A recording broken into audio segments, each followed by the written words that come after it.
araw nga mga ka-Darcy, maaga kami nagising dahil kami ay pumasok sa eskwelahan. Bago nga kami pumasok sa eskwelahan mga ka-Darcy, nag-aalmusal muna kami. Maganda rin sa katawan mga ka-Darcy yung may kinain ka bago ka pumasok sa eskwelahan. Yung ulam nga namin ngayon mga ka-Darcy ay yung ulam pa namin kagabi. May mga tira nga mga ka-Darcy, sayang naman kung hindi mauulam ngayon at masisira lang. Yan nga ang aking kambal mga ka-Darcy, ayaw magpakita sa camera, ewan ko kung bakit. Ilang beses na nga siya nakasali sa aking mga video ay ngayon pa siya nahihiya. Baka makita nga daw siya ng crush niya na nakahuba dito sa aking vlog, ma-turn off.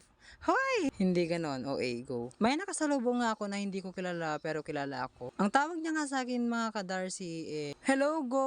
Pa-shout out. Ay, go! Di ko alam mga ka-Darcy, baka napapansin niya yung mga video ko na panay go ako, kaya go na lang din yung tawag niya sa akin. Katapos ko nga kumain mga ka-Darcy, ayan may ulam pa palang tira, kaya naman pinapak ko na. Isa nga din sa mga dahilan kaya bakit ako tumataba pagkatapos ng kumain, nagpapapak pa. Pagkatapos ko nga maligo mga ka-Darcy, ayan, inayos ko na ang aking mga gamit. Sobrang sakit nga sa paa yung aking sapatos mga ka-Darcy kasi hindi ko alam na 43 na pala yung size ng aking paa. Noong grade 11 na ako mga ka-Darcy, 42 lang yung binibili ko sapatos tapos kasya naman. Ngayon nga mga ka-Darcy, bumili din ako ng 42 na sapatos kaso hindi ko alam na medyo maliit na pala sa akin. Kaya pag sinusot ko mga ka-Darcy, sobrang sakit sa paa. Nakahanap na nga kami ng aming sasakyan mga kaso nga lang may nangyari. Habang nasa biyahe nga kami mga ka-Darcy, bigla na lang na-flat ang gulong ng aming sinasakyan. Buti na nga lang mga ka-Darcy, nung time na na-flatan kami, may nakasalubong kaming isang sasakyan. Lumipat na nga lang kami ng tricycle para makarating sa eskwela on time. Nang makarating na nga ako sa aming eskwelahan, ayan, nagpakit-kit muna ako, ayos ng buhok, yan. Yung ID nga namin ngayon mga ka-Darcy,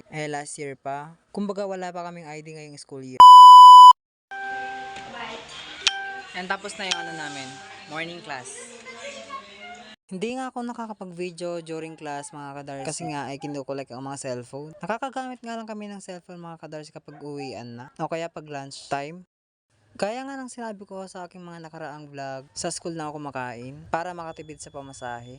Whole day nga ngayon ang pasok namin mga ka-Darcy. Hindi gaya dati na half day lang. Dati nga mga ka-Darcy last school year, nag half day kasi nga sobrang init ng panahon. So far nga medyo maayos na ang panahon kaya binalik na sa whole day. Hindi nga kami nagkakasabay kumain ng aking kapatid mga ka-Darcy. Dahil kapag mismong lunchtime na yung kuya ko kumakain na kagad. Tapos ako san-san pa naglalakad-lakad. Tapos kung kanino nakikipagkwentuhan. Sa pagkikipagchismisan nga lang mga ka-Darcy nabubusog na ako.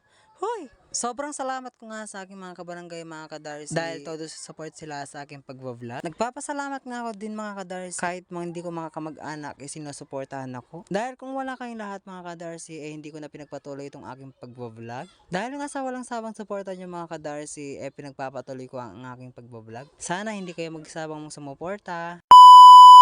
Alas 4 na nga ng hapon at oras na ng uwian. Syempre mga ka-Darcy, kapag oras na ng uwian, diretso sa bahay. Wag san-san pumupunta. Kung natatandaan nyo mga ka-Darcy, sa una kong vlog, nasali ko na tong daan na to. Dito nga kami palagi naghihintay ng aming sasakyan. Shoutout nga dito sa mga kasama ko. Ayan, hi! Hanggang dito na nga lang ang aking video mga ka-Darcy. Kaya sa mga nanonood dyan na hindi pa nakapag-follow sa aking Facebook page mag-follow na. Hoy! Huwag niyong kalimutan mga ka-Darcy na i-follow at i-like at i-share itong aking video. At mag-comment sa mga gusto niyong i-vlog ko.